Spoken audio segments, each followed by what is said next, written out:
سيئات أعمالنا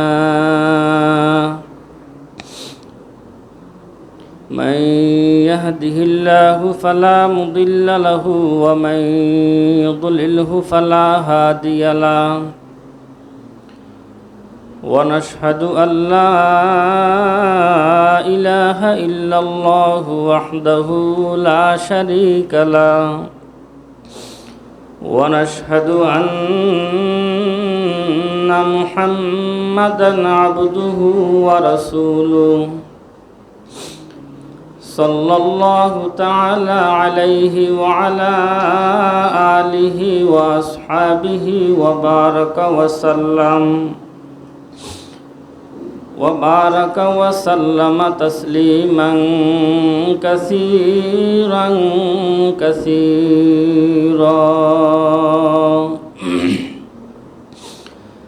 أما بعد فأعوذ بالله من الشيطان الرجيم بسم الله الرحمن الرحيم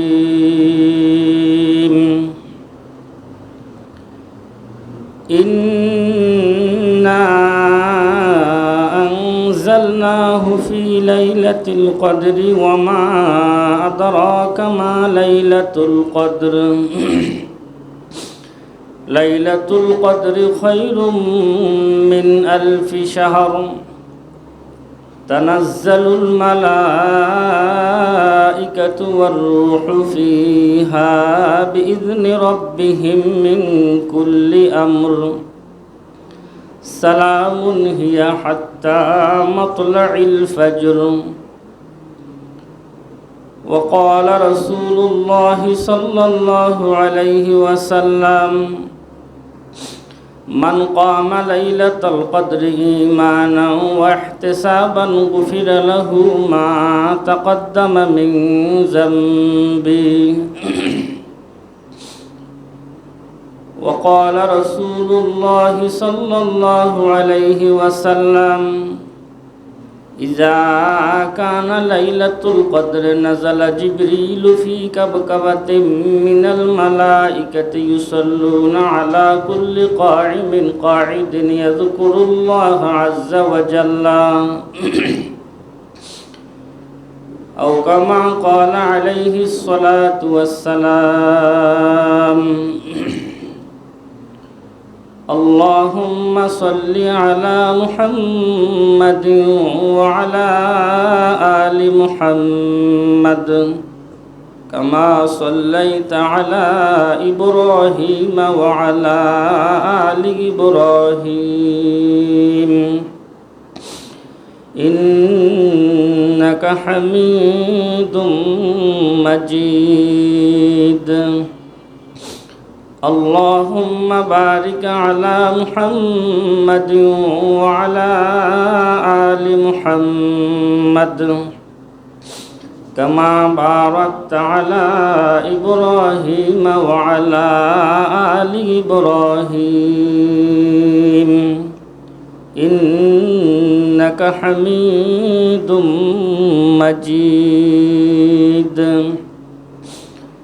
اللهم صل على سيدنا محمد كلما ذكره الذاكرون وكلما غفل عن ذكره الغافلون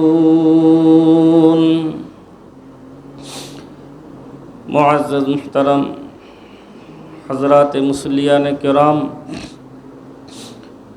মহান রব্বুল আলামিনের দরবারে অগণিত অসংখ্য শুকর যে মহান আল্লাহ রাব্বুল আলামিন আজকে 20 রমজান আরবি 1446 হিজরি রমজানুল মুবারকের আজকে তৃতীয় জুমা আল্লাহ রাব্বুল আলামিন আজানের সাথে সাথে আল্লাহ আমাদেরকে হাজিরি দেওয়ার তৌফিক নসিব করেছেন সকলে বলি আলহামদুলিল্লাহ বছরের 365 দিনের মধ্যে একটি রাত্র হলো সবচেয়ে গুরুত্বপূর্ণ রাত্র সেটা হলো লাইলাতুল কদর যে রাত সম্পর্কে আল্লাহ সুবহানাহু ওয়া তাআলা কোরআনুল কারীমে একটি সূরা অবতীর্ণ করেছেন, সূরাতুল কদর। প্রথম আমি অনুবাদ করি, তারপরে সূরার একটু প্রেক্ষাপট নিয়ে আলোচনা করব। আল্লাহ সুবহানাহু ওয়া তাআলা বলেন, ইন্না আনজালনাহু ফি লাইলাতিল কদর, আমি এই কোরআনকে নাজিল করেছি কদরের রাত্রে। ওয়া মা আদরাকা মা লাইলাতুল কদর, নবী আপনি কি জানেন কদরের রাত্রিটি কোন রাত্র? লাইলাতুল কদরি খায়রুম মিন আলফি শাহর, কদরের রাত্রিটি হলো 1000 মাস ইবাদত করার চাইতে উত্তম। 1000 মাসের রজনীতে ইবাদত করলে যে পরিমাণ সওয়াব, শবে কদরের এক রাত্রিতে ইবাদত করলে তার চাইতে বেশি উত্তম। তানাজ্জালুল মালাইকাতু ওয়ার রূহু ফিহা বিইজনি রাব্বিহিম মিন কুল্লি আমর, এই রাত্রিতে হযরত জিবরাইল আলাইহিস সালাতু ওয়াস সালাম আরো ফেরেশতারা আল্লাহ পাক রব্বুল আলামিনের আদেশ নিয়ে তারা জমিনে অবতরণ করেন, সালাম নিয়ে আসেন। হাত্তা মাতলাইল ফজর, ফজরের ওয়াক্ত পর্যন্ত শান্তি নিয়ে আসেন। এই শবে কদর কেবলমাত্র উম্মতে মুহাম্মাদিয়াকে আল্লাহ পাক দান করেছেন, অন্য কোনো নবীর উম্মতে শবে কদর ছিল না। প্রায় 83 বছর ইবাদত, এক রাত্রে ইবাদত করলে এই নিয়ামতটি শুধু এই আখিরি জামানার নবী মুহাম্মদ আরবি সাল্লাল্লাহু আলাইহি ওয়াসাল্লামের উম্মতকে আল্লাহ দান করেছেন। আগের নবীদের মধ্যে শবে কদর ছিল না। তারা হাজার হাজার বছর, শত শত বছর হায়াত পাইতেন। তাফসিরে ইবনে কাসির আল্লামা হাফেজ ইমাদউদ্দিন দামেশকি রহমতুল্লাহ আলাইহি এই সূরার প্রেক্ষাপট নিয়ে আলোচনা করে বলেন, হুজুর আকরাম সাল্লাল্লাহু আলাইহি ওয়াসাল্লাম একদিন সাহাবায়ে কেরামকে বলতেছিলেন, বনে ইসরাইলের এক ব্যক্তি 1000 মাস আল্লাহ পাক রব্বুল আলামিনের রাস্তায় জিহাদ করেছে, লড়াই করেছে। 1000 মাস, বছর হিসেবে প্রায় 83 বছর জিহাদ করছে আল্লাহ পাকের রাস্তায়। ধারাবাহিক অবিরাম 83 বছর জিহাদ করলেন। প্রত্যেকটি জিহাদে কাফেরদের সঙ্গে সেই বিজয় লাভ করছে। একজন ব্যক্তি, তার নাম ছিল শামউন। একজন ব্যক্তি, তার সঙ্গে কিছুতেই কাফেররা লড়াই করে উঠতে পারে না, কাফেররা কিছুতেই বিজয় লাভ করতে পারে না শামউনের সঙ্গে জিহাদ করে। শামউনকে আল্লাহ পাক এমন ক্ষমতা, এমন যোগ্যতা দান করেছে। এক পর্যায়ে শামউনকে পরাজয় করার জন্য কাফের সম্প্রদায় শামউনের স্ত্রীকে ম্যানেজ করে নেয়। শামউনের স্ত্রীকে বলে, দেখো তোমাকে আমরা স্বর্ণের একটি পেয়ালা দিব, তুমি যখন তোমার স্বামীর সঙ্গে রাত্রি ঘুমাও রশি দিয়ে হাত পাও বেঁধে দিবা, বেঁধে আমাদেরকে খবর দিবা। শামউনের স্ত্রীকে এই লোক দেখাইলো, অর্থের লোক। আল্লামা জালালউদ্দিন রুমি রহমতুল্লাহ লেখেন, মানুষের সামনে যখন অর্থ সম্পদের লোভ আসে তখন জ্ঞান বুদ্ধি সব হারাইয়ে ফেলে, বিবেক বুদ্ধি সব চলে যায়। টাকা পয়সার সামনে সবাই নরম হয়ে যায়। কি হালাল, কি হারাম, কি সুদ, কি ঘুষ, কোনো তাওয়াক্কু নেই। কুকুরে পায়খানা দেখলে লেজ লড়ে, খানা ভালো হবে। তো সুদ ঘুষের দিকে তাকাইয়া মন খুশি হওয়া, এটা ভালো কিছু নয়। আপন স্ত্রী রাজি হয়ে গেছে, বিশাল বড় স্বর্ণের পেয়ালা পাবে। স্বর্ণের পেয়ালার লোভে স্ত্রী স্বামীর হাত পাও বাঁধা শুরু করছে ঘুমের মধ্যে। सारे दुनिया हो मुखालिफ कुछ नहीं नुकसान है। सारे दुनिया हो मुखालिफ कुछ नहीं नुकसान है। डर नहीं कुछ गम नहीं जब रहमते रहमान है। আল্লাহ যদি সাথে থাকে কিছুই করতে পারে না।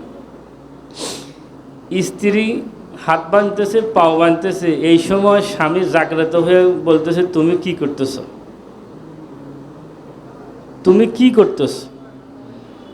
স্ত্রী বলে যে আমি তোমার শক্তি পরীক্ষা করতেছি, আমি তোমার কি করতেছি। বর্তমান দুনিয়াতে হাজার হাজার লক্ষ লক্ষ স্বামীরা এরকম জুলুম নির্যাতনের শিকার। অর্থের কাছেই মহিলারা বিক্রি হয়ে যায়। শামউন জাগ্রত হওয়ার বলে তুমি কি করতেছ। স্ত্রী বলে আমি তোমার শক্তি পরীক্ষা করতেছি। স্ত্রী বাঁচি গেল। কাফেররা বলে ব্যাপারটা কি, তোমাকে যে আমরা অফার করলাম স্বর্ণের পাত্র দিব, পেয়ালা দিব, তুমি কি সাকসেস হতে পারো না? কত সম্ভব নয়।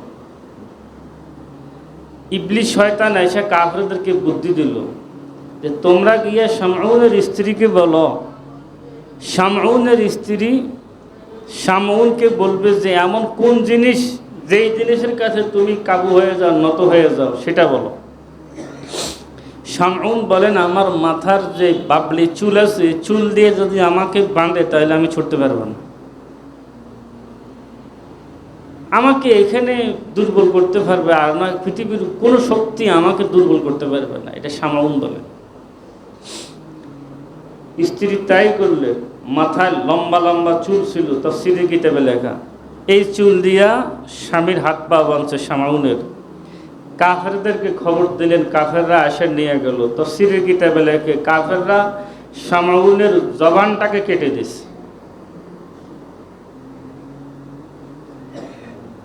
স্বামী এই আহত হওয়ার পিছনে, রক্তাক্ত হওয়ার পিছনে, জবান কাটার পিছনে দায়ীকে স্ত্রী।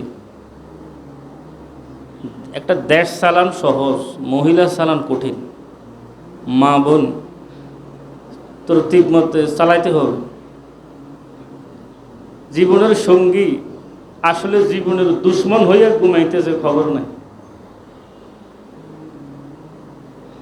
শামউন ওই সময় আল্লাহকে বলেছেন, আল্লাহ তুমি আমাকে ক্ষমতা দাও, তুমি আমাকে তৌফিক দান করো। শামউন দোয়া করেছেন, আল্লাহ পাক রব্বুল আলামিন শামউনের দোয়াকে কবুল করলেন। সবগুলো কাফেরকে আল্লাহ পাক একসাথে হালাক করে দিয়েছে, একসাথে আল্লাহ পাক হালাক করে দিয়েছে। 1000 বছর জিহাদ করে শামউন জিহাদে বিজয় লাভ করেছে। হুজুর আকরাম সাল্লাল্লাহু আলাইহি ওয়াসাল্লাম সাহাবায়ে কেরামকে বলেন, আমার উম্মতের জন্য আল্লাহ পাক এমন একটি রজনী দান করলেন যে এক রাত্রে ইবাদত করলে শামউনের 1000 বছরের জিহাদের চাইতেও বেশি উত্তম। 1000 বছর ইবাদত করলে যে পরিমাণ সওয়াব হবে, আল্লাহ পাক রব্বুল আলামিন শবে কদরের এক রাত্রিতে ইবাদত করলে আল্লাহ পাক তার চাইতে বেশি সওয়াব দান করবে।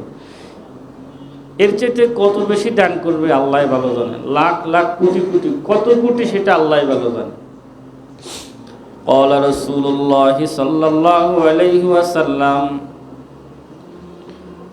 من قام ليلة القدر إيمانا واحتسابا غفر له ما تقدم من ذنبه। সহিহ বুখারী শরীফের হাদিস। নবীজি বলেন যে এই ব্যক্তি শবে কদর রজনীতে ইবাদত করে আল্লাহ পাক রব্বুল আলামিন তার জিন্দেগীর সমস্ত গুনাহ খাতা মাফ করে দেয়। মেশকাত শরীফের হাদিস। ক্বালা রাসূলুল্লাহ সাল্লাল্লাহু আলাইহি ওয়াসাল্লাম ইযা কানা লাইলাতুল কদর নাযালা জিবরিলু ফি কাবকাবাতিন মিনাল মালাইকাতি ইউসাল্লুনা আলা কুল্লি আবদিন কাইমিন ইয়াযকুরুল্লাহ আযজা ওয়া জাল্লা। যখন শবে কদরের রাত্র আসে তখন হযরত জিবরাইল আলাইহিস সালাতু ওয়াস সালাম ফেরেশতার জামাত নিয়ে জমিনে অবতরণ করে। যাকে যাকে ফেরেশতা আসমান থেকে, দলে দলে ফেরেশতা আসমান থেকে জমিনে আসে। এসে যারা দাঁড়ানো অবস্থায় আল্লাহ পাকে জিকির করে, দাঁড়ানো অবস্থায় কেরাত পড়তেছে নামাজে, বসা অবস্থায় আছে আল্লাহ পাকের জিকিরে, শোয়া অবস্থায় আছে আল্লাহ পাকের ইবাদতে জিকির আজকারে, সকলের জন্য আল্লাহ পাকের রহমতের ফেরেশতারা দোয়া করতে থাকে। ইউসাল্লুনা, তারা রহমতের দোয়া করতে থাকেন। এই আয়াতের তাফসীরে লেখে আল্লাহর এই রহমতের ফেরেশতারা যারা এই রজনীতে ইবাদত করে, আল্লাহ সুবহানাহু ওয়া তাআলার ফেরেশতা তাদের সঙ্গে মুসাফা করে, ফেরেশতা তাদের সঙ্গে মুআনাকা করে, ফেরেশতা মুসাফা করে। এই রাত্রে যদি ইবাদত করা যায়, হুজুর আকরাম সাল্লাল্লাহু আলাইহি ওয়াসাল্লাম ইরশাদ করেন, যেই ব্যক্তি এই রাত্রের কল্যাণ থেকে বঞ্চিত হয়ে যাবে তার দুর্ভাগ্য।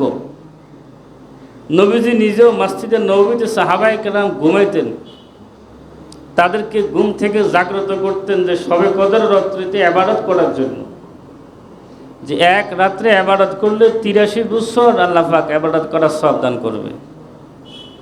যেই ৮৩ বছর ৪ মাসের ভিতরে কোনো শবে কদর থাকবে না। আমাদের উম্মতে মুহাম্মাদিয়ার হায়াত তো কম, আল্লাহ পাক আমাদেরকে শবে কদর দান করেছেন, তা আমরা মূল্যায়ন করতে চাই। কদর শব্দের অর্থই হলো শরাফত, তাজিম। যেই এর আগে সম্মানী হতে পারে নাই, বুজুর্গি লাভ করতে পারে নাই, ইজ্জত অর্জন করতে পারে নাই, সে যদি শবে কদরের রাত্রিতে ইবাদত করে, আল্লাহ সুবহানাহু ওয়া তাআলা তাকে তাজিম, সম্মানী বানাইয়া দিবে। আল্লাহ পাক তাকে ইজ্জতওয়ালা বানাইয়া দেবে।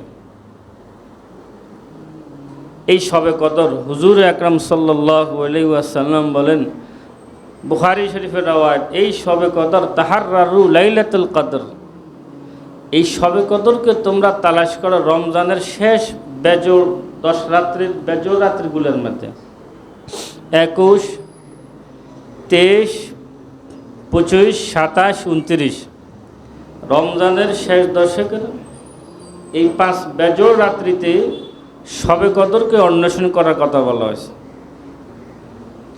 বুখারী শরীফের রওয়ায়াতে শবে কদর রমজানের 24 তারিখও হতে পারে, 24শে রমজানের রাত্রেও হতে পারে। তাই আমরা আজকে রাত্রে থেকে শুরু হবে। শবে কদরের উদ্দেশ্যে আমরা প্রত্যেকে 2 রাকাত, 4 রাকাত, 6 রাকাত, 10 রাকাত, 8 রাকাত, 12 রাকাত সালাতুত তাহাজ্জুদ, কিয়ামুল লাইল করার চেষ্টা করব। এই রাত্রের ইবাদত হলো নফল ইবাদত, কোরআনে কারীম তেলাওয়াত করা, কোরআনে কারীম তেলাওয়াত করা, আল্লাহ পাকের জিকির করা, নফল নামাজ পড়া, দুরূদ পড়া, ইস্তেগফার করা। সবচাইতে উত্তম হলো কোরআন শরীফ তেলাওয়াত করা। সবচেয়ে উত্তম হলো কি করা? কোরআন শরীফ তেলাওয়াত করা। কোরআন হলো আফজালুল জিকরি, তেলাওয়াতুল কোরআন। যেই বান্দা, হাদিসে পাকে নবীজি বলেন, তেলাওয়াত করতে গিয়ে অন্য অন্য মামুর জিকির আজকারগুলো তার ছুটে যায়, কোরআন শরীফের তেলাওয়াতের বরকতে আল্লাহ পাক তাকে সব জিকিরের সওয়াব একসাথে দান করবে। দেখেন, কোরআন অবতীর্ণ হওয়ার কারণে এই রাত্রে কোরআন অবতীর্ণ হওয়ার কথার অর্থ হলো লৌহে মাহফুজ থেকে কোরআনকে সামাই দুনিয়ার আকাশে অবতরণ করা হয়েছে। এরপরে 23 বছরের প্রয়োজন অনুপাতে 1 সূরা, 2 সূরা, 1 আয়াত, 2 আয়াত অবতীর্ণ হয়েছে। এই রাত্রে কোরআন লৌহে মাহফুজ থেকে দুনিয়ার আকাশে অবতীর্ণ হওয়ার কারণে একটি রাত যদি 83 বছরের চাইতেও উত্তম হয়, যেই ব্যক্তি কোরআনের সাথে সম্পর্ক হবে তার দাম কি পরিমাণ হবে। নূর কোরআন দরমিয়ানে সিনাস, জামে জমশর মিন্দে ওয়ানাস, নূর খুরশিদম পতা দা বরশুমা, লেকে আজ খুরশিদ না গস্তা জুদা। সূর্য পৃথিবী থেকে 13 লক্ষ গুণ বড়। এই সূর্য সৌরজগতের সাথে সম্পর্ক রাখার কারণে সূর্য আমাদেরকে আলো দিতে থাকে, সূর্য আমাদেরকে রৌদ্র দেয়। যদি রোদ না দিত তাহলে আমরা 20 কোটি বর্গ মাইলের গরু ছাগল মানুষ মানব দানব সব কিছু মারা যায় শেষ হয়ে যেত। সব কিছুর অক্সিজেন সূর্য থেকে তৈরি হয়, আর সূর্য তার সম্পর্কটা রেখেছে কার সাথে? সৌরজগতের সাথে। দেখেন, এক সূর্য সৌরজগতের সাথে সম্পর্ক রেখে 20 কোটি বর্গ মাইলের तमाम मखलूकात के जीवित रखतेছে। नेस्बतोर कत दाम, हमने कहे या बद है फिर आखिर है तुम्हारे, नस्बत बहुत अच्छी है मगर हाल बुरा है। যদি আমরা বুড়া মানুষ খারাপ মানুষ হই, মানুষ যদি কোরআনের সাথে সম্পর্ক রাখে ওই মানুষটাকে আল্লাহ পাক রব্বুল আলামিন সম্মানী বানায় দেবে। তো মুহতারাম হাজরিন, কোরআন শরীফ এই মাসে বেশি বেশি তেলাওয়াত করা। শাহরু রমাদান আল্লাযী উনজিলা ফীহিল কুরআন হুদাল লিন-নাসি ওয়া বায়্যিনাতিন মিনাল হুদা ওয়াল ফুরকান। এই মাসে কোরআন শরীফ অবতীর্ণ করা হয়েছে। এই রমাদানুল মুবারকে কোরআন শরীফ অবতীর্ণ করা হয়েছে হুদাল লিন-নাস, মানুষকে পথ প্রদর্শন করার জন্য, ওয়া বায়্যিনাতিন মিনাল হুদা ওয়াল ফুরকান, স্পষ্ট প্রমাণ এই কোরআন। এর অর্থ হলো ঈসা লিল মতলুব, যেই ব্যক্তি কোরআনের সাথে সম্পর্ক রাখে, যেই ব্যক্তি কোরআনে করিম তেলাওয়াত করে, কোরআনুল করিমের বাড়ি হলো বেহেশতে, কোরআন তাকে জান্নাতে নিয়ে যাবে। বেহেশতে যাওয়ার সহজ এক পথ, সেটা হলো কোরআনের সাথে সম্পর্ক রাখা। মনে করেন একজনের রিক্সা বানাচ্ছে, রিক্সা, তাহলে সে সফর করবে রিক্সায় করে। আরেকজনের সাইকেল আছে, সে সাইকেলে করে রওনা হবে। আবার কারো কিছু টাকা আছে, সে সিএনজিতে করে উঠবে। আবার যার টাকা আছে সে প্রাইভেট গাড়ি নিয়ে ব্যবহার করবে। আবার যার টাকা আছে সে বিমান ব্যবহার করবে, হেলিকপ্টার ব্যবহার করবে। তার চাইতে আরও দ্রুতগামী আছে কি, রকেটে চলাফেরা করবে। হুজুর আকরাম সাল্লাল্লাহু আলাইহি সাল্লাম সবচাইতে দ্রুত সময়, অল্প সময়, রকেটের চাইতে দ্রুত গতিতে জান্নাতে যাওয়ার জন্য একটা আমল বলছে, যেটা হলো ডাইরেক্ট বেহেশত। কোনো ওয়াসিতা নাই, কোনো মাধ্যম নাই, সরাসরি বেহেশতে যাওয়ার জন্য একটি আমল জনাব মুহাম্মদুর রাসূলুল্লাহ সাল্লাল্লাহু আলাইহি ওয়াসাল্লাম বলেছেন। বুখারী শরীফের হাদিস, আল্লাহুম্মা আনতা রাব্বি লা ইলাহা ইল্লা আনতা খালাকতানি ওয়া আনা আবদুকা ওয়া আনা আলা আহদিকা ওয়া ওয়া'দিকা মাস্তাতা'তু আউযু বিকা মিন শাররি মা সানা'তু ওয়া আবুউ লাকা বিনি'মাতিকা আলাইয়া ওয়া আবুউ লাকা বিযামবি ফাগফির লি ফা ইন্নাহু লা ইয়াগফিরুয যুনুবা ইল্লা আনতা। এটা হলো সাইয়্যিদুল ইস্তিগফার। এটা হলো কি, সাইয়্যিদুল ইস্তিগফার। এটা পড়ান মানে আপনি বেহেশতের দিকে রকেটের চাইতে দ্রুত গতিতে আগাচ্ছেন। কোন গতিতে? আপনি যদি নিচে দিয়া বাসে করে আপনি গুলিস্তান যান, তাহলে মনে করেন জাম, বর্তমান জ্যামের কারণে 2 ঘন্টা লাগবে। কয় ঘন্টা? আপনি যদি মেট্রো রেলে যান 15 মিনিট লাগবে। কোথায় 15 মিনিট, কোথায় 2 ঘন্টা। তো জান্নাতে যাওয়ার জন্য এটা হলো সবচেয়ে সহজ আমল, সাইয়্যিদুল ইস্তিগফার। সাইয়্যিদুল ইস্তিগফার এটা সকলে মুখস্থ করার চেষ্টা করবেন। পারবেন তো ইনশাল্লাহ? মুখস্থ করে আমাকে শুনাইবেন। যিনি শুনাতে পারবেন তাকে ইনশাল্লাহ একটি পুরস্কার দেওয়া হবে। সাইয়্যিদুল ইস্তিগফার মোবাইলে চার্জ দিয়েও বের করতে পারেন। দোয়ার বই তো লেখা আছে, সহিহ বুখারী শরীফও দোয়াটি আছে, আল্লাহুম্মা আনতা রাব্বি লা ইলাহা ইল্লা আনতা খালাকতানি। আজকে এতটুকু মুখস্থ করলেন, কালকে আরও একটু মুখস্থ করলেন, ইনশাআল্লাহ মুখস্থ হয়ে যাবে। আল্লাহ পাক রব্বুল আলামিন আমাদেরকে মুখস্থ করার তৌফিক দান করেন। এই সাইয়্যিদুল ইস্তিগফার সকাল সন্ধ্যা পড়বেন, সকাল সন্ধ্যা। তো শবে কদরের রজনীতে আমরা এই সাইয়্যিদুল ইস্তিগফারে আমল করব। আম্মাজান হযরত আয়েশা রাদিয়াল্লাহু তাআলা আনহা বলেন, ওগো আল্লাহর হাবিব শবে কদরের রাত্রে কোন আমল করলে সবচেয়ে বেশি ভালো হয়, কোন দোয়াটি পড়াটা উত্তম? নবীজি বলেন, আল্লাহুম্মা ইন্নাকা আফুউন তুহিব্বুল আফওয়া ফাআফু আন্নী, আল্লাহুম্মা ইন্নাকা আফুউন তুহিব্বুল আফওয়া ফাআফু আন্নী। এই রাত্রিতে এই দোয়াটি পাঠ করবেন। হুজুর আকরাম সাল্লাল্লাহু আলাইহি ওয়াসাল্লাম এই দোয়াটি আম্মাজান হযরতে আয়েশা রাদিয়াল্লাহু তাআলা আনহাকে এই দোয়াটি শিখিয়েছেন। তাই আমরা আজকে রাত্রে থেকে শবে কদরের উদ্দেশ্যে আমরা কিছু ইবাদত করব। আল্লাহ আমাদের সবাইকে তৌফিক দান করে। রমজানুল মুবারক সময় কম, আরেকটি গুরুত্বপূর্ণ ইবাদত হলো ইতিকাফ করা। কি করা?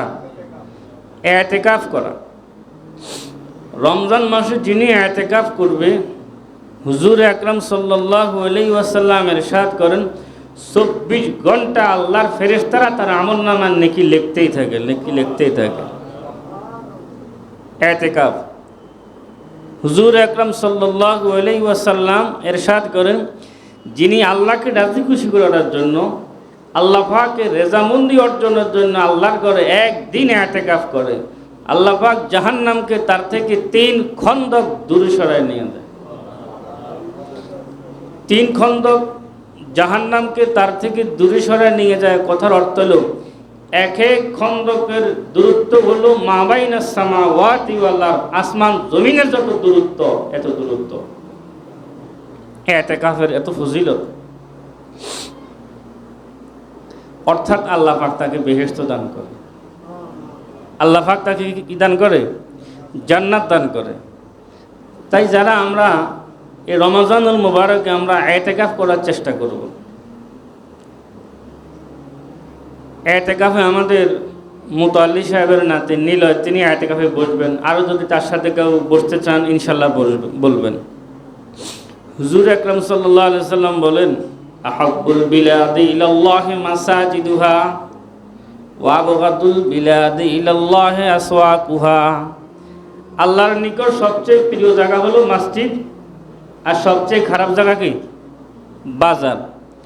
সবচেয়ে উত্তম জায়গা হলো মসজিদ, আর সবচেয়ে খারাপ জায়গা বাজার। দেখেন, নবীজি বাথরুম খারাপ জায়গা বলে নাই, টয়লেট ময়লা আবর্জনা যেখানে, এটা খারাপ জায়গা বলে নাই। বলছে কোনটা? বাজার তো খারাপ নয়, মার্কেট কত সুন্দর, লাল নীল লাইট কত চমৎকার, রসুল বলে এটা খারাপ জায়গা। বাজারে না যাইলে তো জামা কাপড় কিনা হয় না, সবজি বাজারে না যাইলে তো রান্না হয় না। এখন নবীজিকে এটা খারাপ। এটা কি? বাথরুমের খারাপ না বলে কারে খারাপ বলছেন? বাজার খারাপ। বাজারে নবীজি কেন খারাপ বলছেন শুনেন। বাজারে বেশি মিথ্যা কথা হয়। বাজারে বেশি কি হয়? মসজিদে কি মিথ্যা কথা বলা যায়? মসজিদ হলো আল্লাহর জিকিরের জায়গা, আর বাজারে মানুষ বেশি মিথ্যা কথা বলে। কি বলে? 50 টাকার জামা 500 টাকা, মিথ্যা কথা বললো না? আর 500 টাকার জামা 5000 টাকা। বাজারে এরকম ধোঁকাবাজি চলতেছে। মান গাসসা ফালাইসা মিন্না। নবীজি বলেন, আমার উম্মত যে ধোঁকা দিবে মানুষকে, সে আমার উম্মত থেকে নয়। সে আমার উম্মত নয় যে মানুষকে ধোঁকা দেয়। মদিনার বাজারে এক লোক গম বিক্রি করতেছে। গম উপরে শুকনাগুলো, নিচে ভিজা দিয়ে দিছে। নবীজি হাত ঢুকাই দেখে যে উপরে শুকনা, নিচে হলো ভিজা। তখন নবীজি বলেন, মান গাসসা ফালাইসা মিন্না। যে ধোঁকা দেয় সে আমার উম্মত নয়, সে আমার উম্মত নয়। বর্তমান এই রোজাদারকে কষ্ট দিতেছে কিছু অসাধু ব্যবসায়িকরা আছে, এরা মানুষকে কষ্ট দিতেছে। বাংলাদেশে পর্যাপ্ত পরিমাণ জিনিস আমদানি করা উচিত, কোনো কমতি নাই, কোনো ঘাটতি নাই। একমাত্র সিন্ডিকেটের কারণে আমাদের রোজাদার মানুষরা কষ্ট পাইতেছে। মানুষকে এভাবে কষ্ট দেওয়া ঠিক নয়। এই জন্য আল্লাহ হাবিব বলেন, আহাব্বুল বিলাদি ইলাল্লাহি মাসাজিদুহা ওয়া আবগাদুল বিলাদি ইলাল্লাহি আসওয়াকুহা। বাজার খারাপ জায়গা। বাজার কি? বাজার কিন্তু ভালো জায়গা, ঠিক আছে, কিন্তু ওই যে মিথ্যা কথা বেশি কয়। মিথ্যা কথা কি? ক্রেতাও মিথ্যা কথা কয়, বিক্রেতাও মিথ্যা কথা বলে। ক্রেতা বিক্রেতা সবাই মিথ্যা কথা বলে। ও ভাই এই জিনিস কত? কয় 200 টাকা। কয় ভাইয়া 100 টাকা দিয়ে কত ফিজ লাগে, আমি এনে দিব কর। অথচ সে নিজে জীবনেও ওইখানে তারা কাছেও যায় না। এই দোকানদারের একটা ভাব লইয়া বললেন যে আমি কত ফিজ লাগে, আপনারা আমি এনে দিব 100 টাকা করে। অথচ জীবনেও কারখানার কাছে যায় না, ও মাল সম্পর্কে অভিজ্ঞতায় নেই। আবার দোকানদারও ওই যে 50 টাকার জিনিস 500 টাকা বললেন, এগুলো হলো সম্পূর্ণ জুলুম। এই জন্য আল্লাহর হাবিব বলেন বাজার সবচেয়ে খারাপ জায়গা, সবচেয়ে প্রিয় জায়গা হলো মসজিদ। এই মসজিদে যারা ইতিকাফ করে, হুজুর আকরাম সাল্লাল্লাহু আলাইহি ওয়াসাল্লাম ইরশাদ করেন কিয়ামতের ময়দানে তারা আল্লাহ পাকের আরশের নিচে জায়গা পাবে। তারা আল্লাহ পাকের কি আরশের নিচে জায়গা পাবে। আল্লাহর আরশের নিচে জায়গা পাওয়ার জন্য হলো ইতিকাফ। যারা ইতিকাফ করে তারা আল্লাহ পাকের বন্ধু, তারা আল্লাহ পাকের কি বন্ধু। ওয়ালা তুবাশিরুহুন্না ওয়া আনতুম আকিফুনা ফিল মাসাজিদ।